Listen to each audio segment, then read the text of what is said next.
예, 시청자 여러분, 한 주 동안 잘 지내셨죠? 신유리입니다. 이해랍니다. 예, 요새 참 어수선합니다. 네. 가장 대표적으로 이제 중국과의 관계가 아주 지금 위기 상황에 처해 있다라고 얘기할 수 있을 만큼 힘든 상황이고요. 또 노동계는 노동계대로 또 여러 가지 반발과 또 여러 가지 문제를 지금 좀 가지고 있고요. 그리고 정치권은 쪽도요. 정치권대로 네. 또 왜 그 뭐죠? 방탄국회 논란이 또 굉장히 심각해지고 있기 때문에 이런 때일수록 조금 좀 정말 다양한 경험을 가진 그런 또 정치적 감각도 있는 그런 정치인들의 얘기가 또 필요할 때가 아닌가 이런 생각이 들어요. 네, 그래서 오늘 김성태 국민의힘 중앙위원회 의장님과 이야기 나눠보도록 하겠습니다. 안녕하십니까? 예, 안녕하세요. 김성태입니다. 안녕하십니까?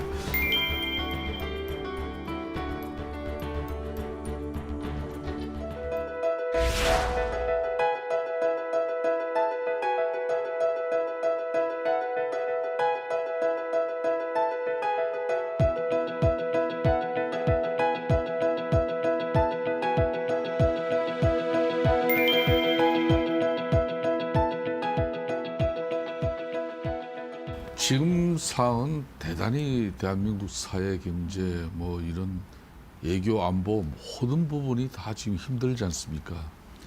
이 얽히고 설킨 이 난마들을 하나하나 잘 실타래를 풀어야 되는데 갈수록 자꾸 나빠져요.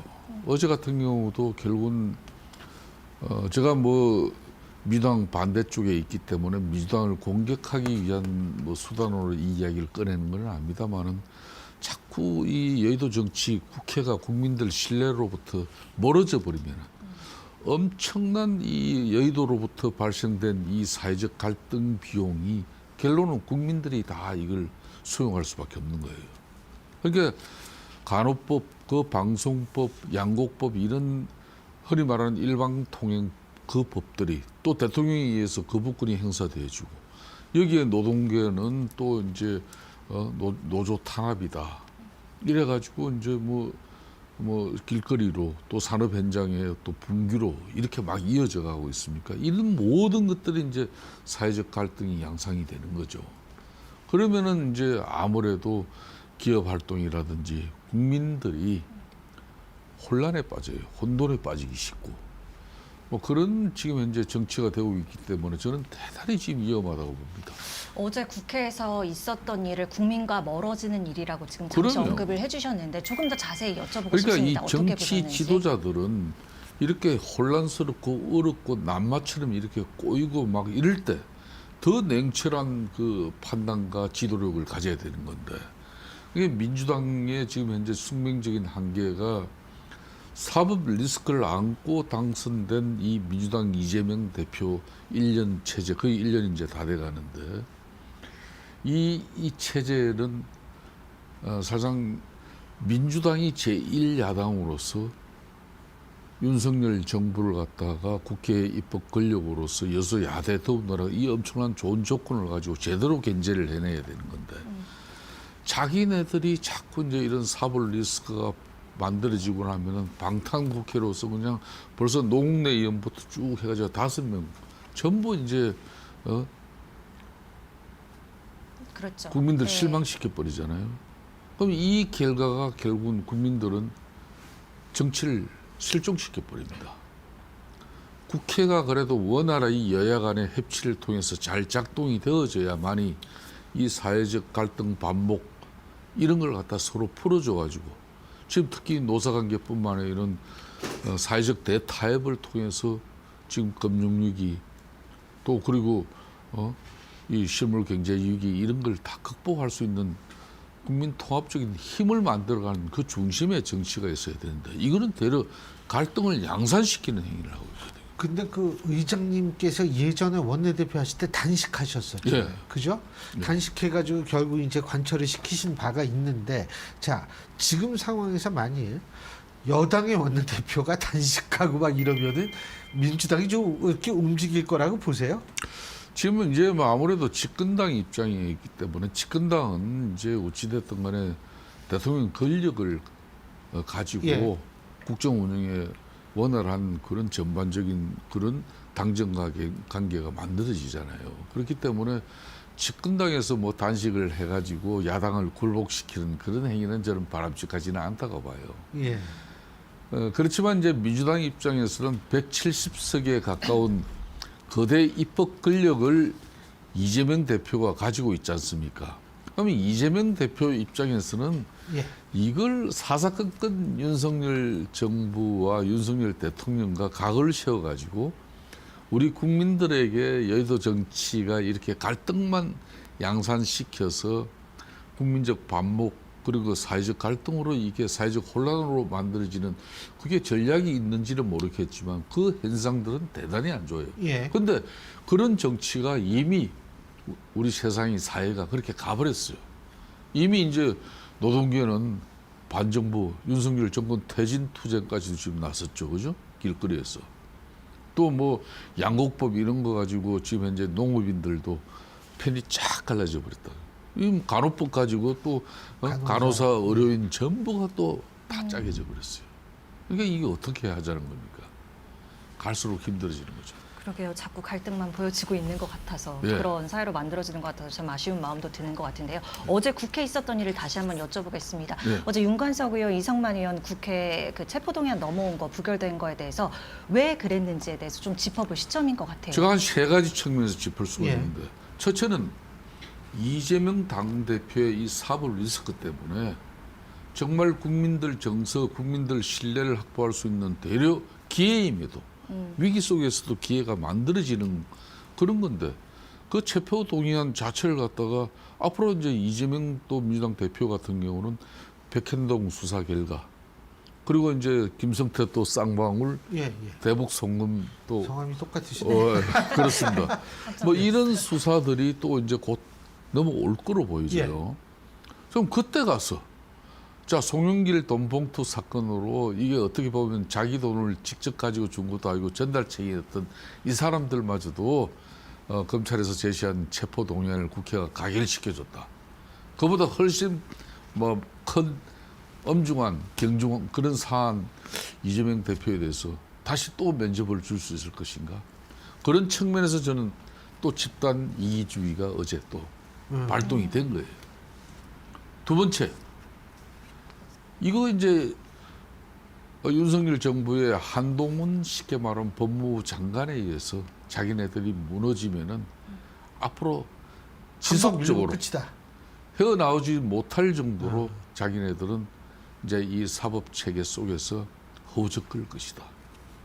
우리가 국민들에게 한번 욕은 얻어먹더라도 니네들 한동훈 법무부 장관 이 검찰 체제에서 우리가 호락호락 니들 하자는 대로 당하지 않겠다. 이게 있는 것이고요. 세 번째는 충분하게 지금 현재 국민 여론 우리가 뭐 김남국 코인 그리고 송영길 돈봉투 또 뭐 얼마 전에 핵심위원장 강내혁 예, 이래경 예, 이래경 이사장이죠. 예. 이런 사람 우리가 뭐 당 대표가 잘못 임명을 했다 하더라도 국민 여론 우리가 크게 뭐 국민의힘보다 나빠지는 것도 없는 것 같으니까 이 정도면 우리가 이 몇 집으로 버텨내고 이길 수 있다는 자만함이 거기에 있는 것이죠. 이 세 가지 요인이 저는 어제 전부 다 작동했다고 봐요.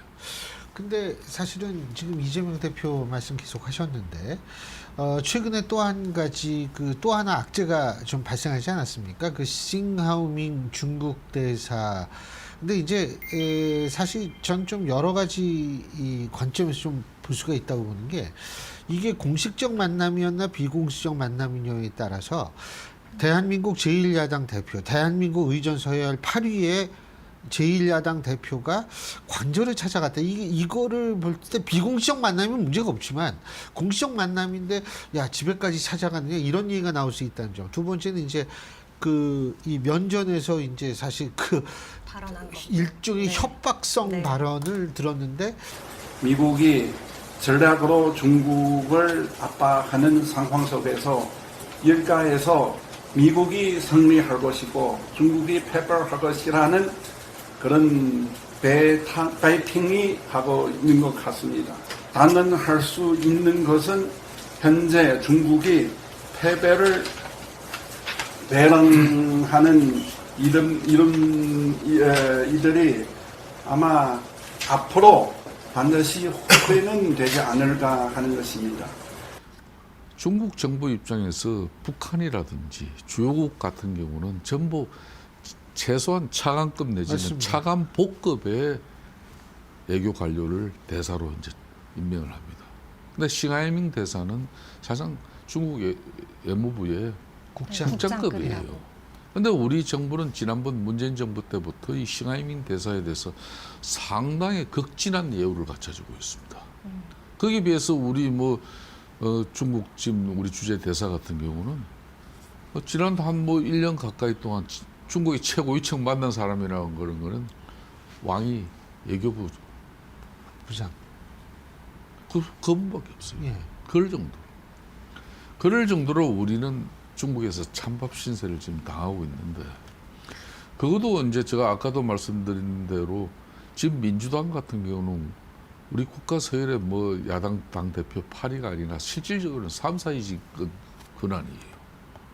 왜 그러면 국회 입법 권력이 가반을 넘어가지고 거의 170석, 5지분까지 하면 180석이나 되는데, 그 큰 영향력을 가지고 싱하이밍 대사가 15분 동안이나 미리 작성하고 준비한 그 원고를 가지고 한국은 친구같이 생각한다 그럽니다.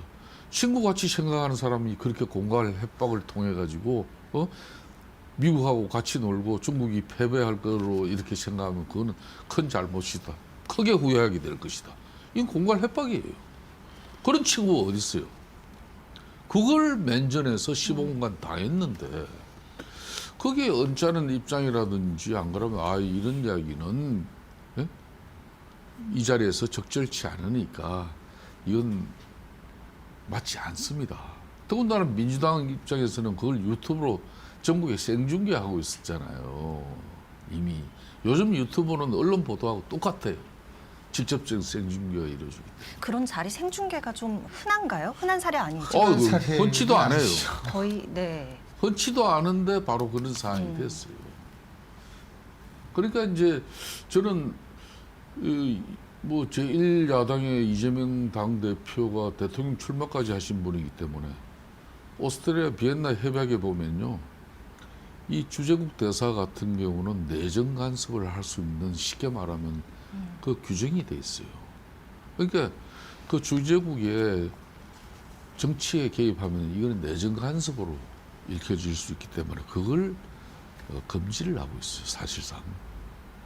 그러니까 애교 간행이라는 것은 누구보다 잘 알고 있는데 그 싱하이밍 그날 대사가 한 발언 그 자체가 우리 내정 간섭에 해당되는 정치적인 발언일 뿐더러 또 중국하고 미국하고 대한민국은 이거는 안보적인 차원에서의 그런 여러 가지 외교적인 문제가 지금 발생해서 논의되고 있는 건데 그걸 내정 간섭의 정치를 넘어서 가지고 후회할 것이다. 공갈 협박을 해버린다.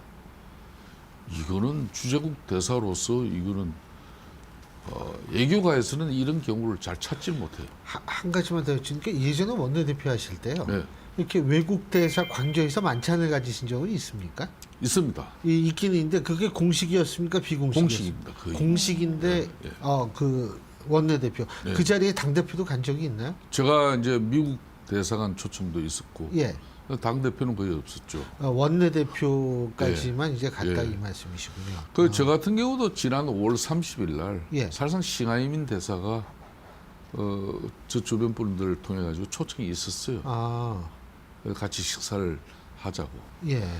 다양한 경로를 통해서 이분이 만나서 저도 저 같은 사람도 지금 당의 주요한 역할을 맡고 있는 것도 아니지만은 더군다나 지금 현재 이 우리나라 정부가 외교 관계를 지금 중국하고 첨예하게 지금 부딪힐 수 있는 그런 상당한 인식의 차이가 있는 상황에서 이거 섣부르게 잘못 만나면은 진짜 자락을 깔아줄 수가 있거든요. 오해를 받을 수도 있고. 그렇기 때문에 저는 그 자리를 안 갔어요. 그럼에도 불구하고 우리 김기현 당대표 같은 경우도 싱하이민 대사가 저녁 식사하자고 간접 한잔 초청했잖아요. 당연히 안 갔죠. 한동훈 법무부 장관 역시 마찬가지죠. 그런데 이재명 대표 입장에서는 대려 신하이민 대사가 그런 자락을 깔 수 있는 중계까지 대려 친절하게도 물론 민주당 유튜브를 통해서 한 일이지만 이건 납득이 가지 않는 거죠.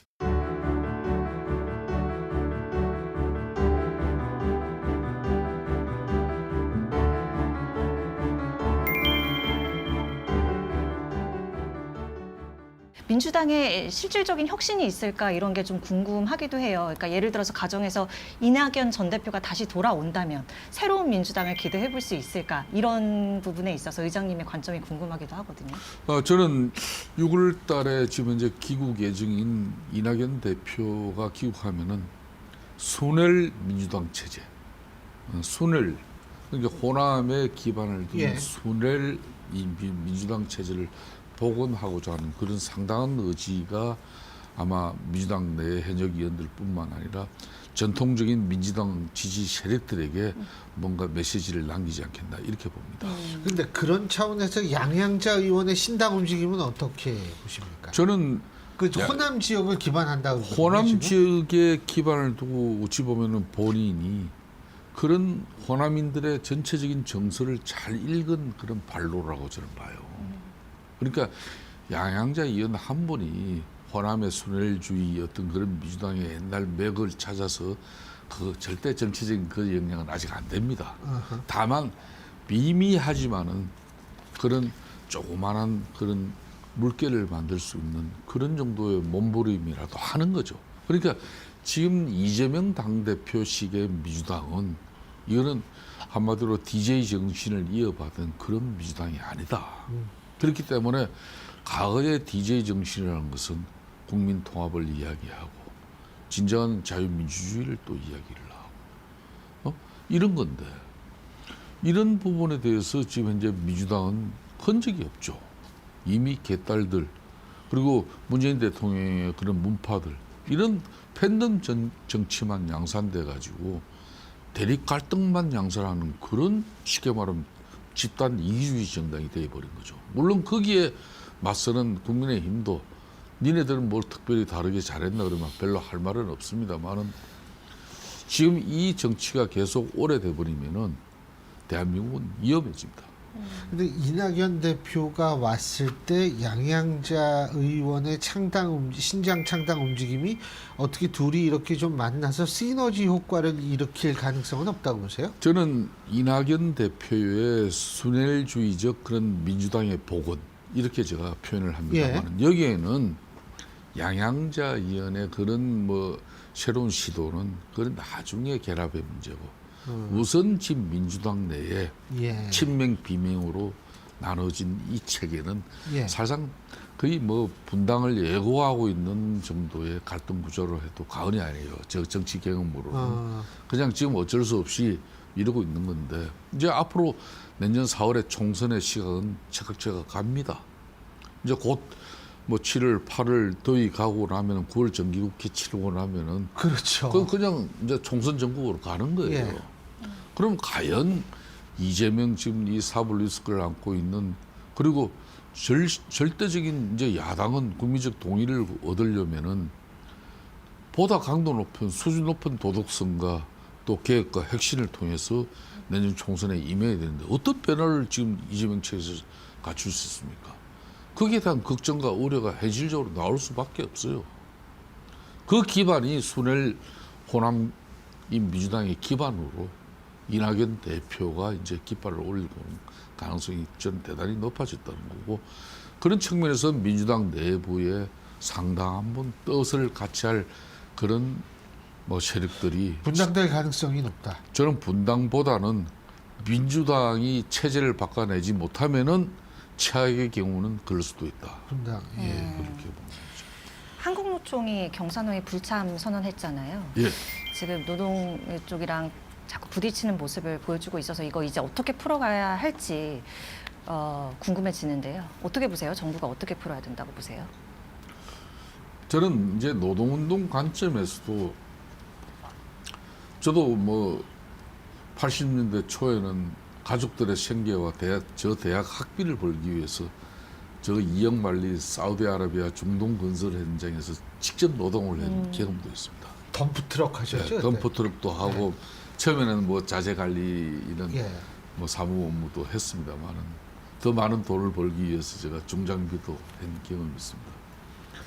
그때처럼 장시간 저임금 이 근로 조건 때문에 혹사당하는 노동 조건은 지금 아니에요.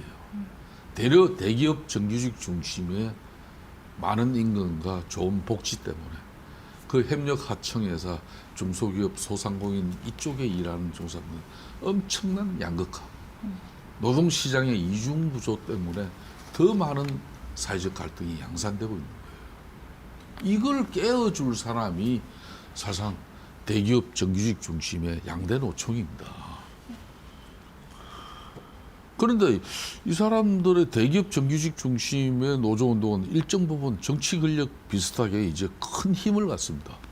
많은 조합원들로부터 확보된 조합비에서 그 재정 능력으로서 많은 정치인들 후원도 할 수 있는 것이고 또 집회 시위 현장에 뭐 국민들을 협조를 구할 수도 있는 그런 도움용도 있고 그러면 거기에 따른 사회적 책임이 따라야 되는 거죠. 이제 이 거대 노조나 양대 노총 같은 경우는 사회적 책임을 따르는 그런 노조 운동을 해줘야 됩니다. 지금은 우리가 상당한 경제 위기, 글로벌 또 금융 위기까지도 우려되는 이 상황에서는 되려 양대 노총이 중심이 돼서 이 사회적 갈등 요소를 좀 줄여주면서 사회적 대타협을 지금 주창할 때라고 봐요. 그런 측면에서 이제 윤석열 정부가 들어서고 3대 개혁을 이제 외쳤지 않습니까? 교육연금제, 노동개혁인데 노동개혁을 제일 위로 이제 올린 거죠. 진짜 건설 산업 현장에 보면은 그 잘못된 관행 때문에 건설 중장비 쓰고 뭐 이런 뭐 또 노동 인력들 또 제공하는 그런 잘못된 관행 타성 때문에 결론은 그 아파트 원가가 10% 이상 비용이 정대되는 거예요. 그 비용 정대 부분 우리 국민들의 고스란히 떠안는 겁니다. 그런 측면에서 잘못된 건 바로 잡아야 되는 거죠. 또 진짜 장시간 저임금의 좋은 국가적인 차원에서의 노동 지원이나 제도 혜택은 그런 열악한 사업장에 노동자들이 많이 받아야 되는데 상대적으로 대기업 정규직 이거는 너무 팽창된 자신들만의 이익을 위해서 협력 하청회사 비정규직은 더욱더 어려워져야 되는 이런 이중구조는 깨야 된다는 게 이게 노동개혁의 본질이에요. 뭐 그런 측면에서 이제 좀 노동조합의 회계 투명성 확보라든지 뭐 노동계의 입장으로서는 좀 받아들이기 어려운 그런 과거에서는 이 노조 회계 투명성도 이게 공시를 하게 돼 있는 건데 주무부처인 고용노동부에서 다 눈 감아 줘버렸거든요. 근데 뭐 그 내부 노조 내부에는 공개한다고 그러더라고요. 그게 일부는 이제 공개를 하고 있지 않습니까? 예. MG 노조 이런 데는. 근데 그런 한국 노조도 측면에서 노조원한테는 공개하는 거 아니에요? 예, 하고 있죠. 하고 있죠. 근데 그게 내용이 구체적이지 못하죠. 아, 그래서 이제 정부가 원하는 그런 공개를 해달라. 이건 전 국민들이 다 볼 수 있고 언론들도 상세하게 들여다볼 수 있는 그런 회계 투명성 보죠. 뭐 이런 것들이 이제 노동계의 입장에서는 상당히 받아들이기 어려운 부분이 많죠. 그래서 이제 엄청난 저항을 하게 되는 건데 그 저항의 빌미도 역시 여의도 정치에서 만들어주는 겁니다. 그게 아까 말한 뭐 간호법이라든지 뭐 이런 노란봉투법 이런 것들이 다 갈등을 양상하는 그런 구조예요. 이걸 계속 그 일방통행식으로 민주당이 그대 입법 걸려가지고 의결해가지고 그냥 이거 윤석열 대통령이 거부권 행사인 거야. 당연히 노동계 입장에서는 윤석열 대통령 정권 퇴진해야 시켜야 되겠네. 들고 일어설 수밖에 없는 거죠. 그런 구조를 계속 만들어내는 거예요.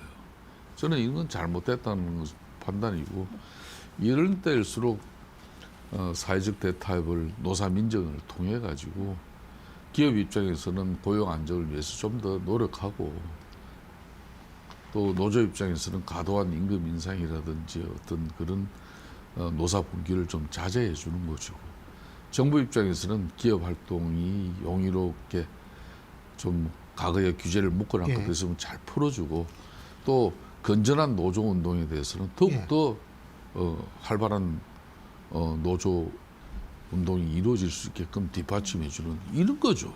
이런 것만 이루어질 수 있는 그런 사회적 대타협이 가져가면은 보다 지금 대한민국의 이런 어려운 예. 위기 상황을 극복하는데 우리 국민들이 더 안정적으로 신뢰할 수 있지 않겠나 봅니다. 예. 마지막으로 지금 이제 총선 한 300일 정도 앞두고 예. 있는데요. 우병우 전 수석 출마 얘기가 슬슬쩍 나오고 있어가지고 좀 궁금해서요. 우병우 전 수석, 조국 전 장관, 네, 그다음에 그러니까요. 또 최경환 전 부총리, 뭐 이런 분들 출마설이 어떻게 보십니까? 저는 뭐 이제 내년 4월 이 총선의 계절은 모든 가능성을 다 이제 여기서 타진합니다. 그런 측면에서 이제 조국 전 민정수석, 문재인 정부의 민정수석도 이분도 물론 뭐 여러 가지 재판 과정에 좀 본인이 어려운 지경에 있지만은 본인의 명예훼손을 회복할 수 있는 유일한 길이 총선이다. 뭐 그렇게 생각을 하고 있는 것 같고, 얼마 전에 양산에 또 문재인 대통령 또 예. 뭐 양산까지 찾아가가지고 평산마을에서 또 그런 네. 여러 가지 그림을 많이 내보내줬잖아요. 또 문재인 대통령도 뭐 문재인입니다라는 그런 다큐멘터리 이렇게 발표하면서 가장 소주 한 잔 하고 싶은 사람이 조국이다. 그만큼 이제 조국에 대한 관심이 있다는 거죠. 거기에 비해서 이제 우병우 또 수석 같은 경우는 박근혜 정부의 민정수석입니다. 예. 이분도 어찌 보면은 뭐 박근혜 대통령 탄핵 과정에 최순실 국정농단에 자기도 엄청난 큰 피해자라고 이렇게 생각하고 있기 때문에 일정 부분 어느 정도 자기도 명예 회복을 기대합니다. 이분도 작년 연말에 사면 복권이 이루어졌으니까 과연 영남권 TK 그분 고향이 이제 영주인데 경북 영주에서 출마하면은 당연히 공천만 이루어지면 무조건 당선이 되겠죠. 그렇지만은 저 생각은 이제 우리 보수 정당 쪽에 참여를 희망하는 인사들도 전국적인 인지도나 좀 명망을 갖추신 분들은 수도권에서 승부를 보려고 해야 되는 것이지. 저는 그런 말씀 드리고 싶고, 조국 같은 경우는 지금 강하게 지금 뿌리를 내리려고 하는 그런 여러 가지 움직임이 지금 포착되고 있죠. 국민의힘 입장에서 볼 때는 조국 전 장관의 출마가 어떤 영향을 줄 거라고 보세요? 저는 뭐 민주당 입장에서 상당히 전략적인 판단을 할 거예요. 내년 총선이 되면은 일단 각 정당마다 총선 전략의 가장 핵심이 지지층을 일단 끌어모으는 겁니다. 예. 지지층을 먼저 결집한 다음에 무당층, 중도층으로 애를 넓혀 나가거든요. 예. 그러니까 한편으로 그 중도나 뭐 우리 보수 진영에서는 그게 말이 되는 공천이냐, 국민을 얼마나 우습게 보냐 이럴지 모르지만은 정통적인 또 민주당 지지층은 결집할 수 있는 그런 좋은 거리가 된다. 그런 측면에서 저는 예. 전략적인 판단을 할 수 있다고 봐요. 알겠습니다. 뭐 하여간 정치 계절이 다가오긴 다가온 네. 것 같아요. 뭐 나오겠다는 사람도 많고 신당도 막 만들고 참 우리나라 이 선거에서 반복되는 양상이 사실 그런 것들인데 어쨌든 참 재미는 있습니다. 저 같은 사람이 볼 때는. 예. 근데 뭐 앞으로도 또 아무래도 지금 국민의힘에서 또 당직을 맡고 계시고 앞으로도 또 이 노동 문제나 이런 거에 있어서 굉장히 중요한 역할을 하실 수 있을 것 같은데 귀중한 얘기 앞으로도 계속 들려주시기 바랍니다. 예, 저는 뭐 윤석열 대통령께서 노동개혁은 예. 이거는 더 이상 미룰 수 없는 일이라고 보고 있어요. 원래 예. 노동개혁은 좌파 진보 정당이 정권을 잡았을 때 해야 예. 성공 가능성이 가장 높아요. 그런데 이게 보수 정당에서 정권을 잡고 노동개혁을 주창하면은 예. 사실상 이 노동계가 가장 큰 저항을 할 수밖에 없어요. 그러니까 민주당 진보 정당이 잡았을 때보다 2배, 3배 더 힘든 조건에서 노동계획을 지금 주창하고 있는 겁니다. 예. 그만큼 이제 강력한 의지와 또 국민적 호응, 또 언론의 뒷받침이 이루어지지 않으면 어려운 게 노동개혁인데 이 노동개혁도 합리적인 노동운동을 하는 세력들에 대해서는 예. 상당히 존중하고 예. 또 좋은 노사 간행이 지켜질 수 있도록 저는 잘 해야 된다고 보고 네. 그렇기 때문에 예. 뭐 좀 이제 지금까지의 뭐 때법이라든지 뭐 이런 법 질서 체계를 무시하면서까지 때법으로 모든 걸 해결할 수 있다는 그런 잘못된 노동운동의 간행은 이참에 저는 바로 잡혀져야 한다. 알겠습니다. 이렇게 보고 있습니다. 예. 그런 측면에서 국민적 지혜를 잘 모아야 됩니다. 그렇죠. 뭐 아무래도 한국노조 출신이시니까 예, 예. 또 여러 가지 이 언어에 있어서의 영향력도 있을 것 같다는 생각이 듭니다. 오늘 말씀 잘 들었습니다. 고맙습니다. 예, 감사합니다. 예. 예, 김성태 의장님하고 얘기하다 보니까 언제 시간이 다 흘렀는데요. 네. 아무리 복잡한 시기라도 여러분들, 우리 국민들은 아주 현명합니다. 네. 우리 인생 똑똑함으로 사는 것이 아니라 현명함으로 사는 거거든요. 여러분, 현명한 국민이 있기에 우리나라는 계속 나아갈 거라고 믿습니다. 네, 예. 저희는 다음 이 시간에 인사드리겠습니다. 함께해 주신 여러분 고맙습니다.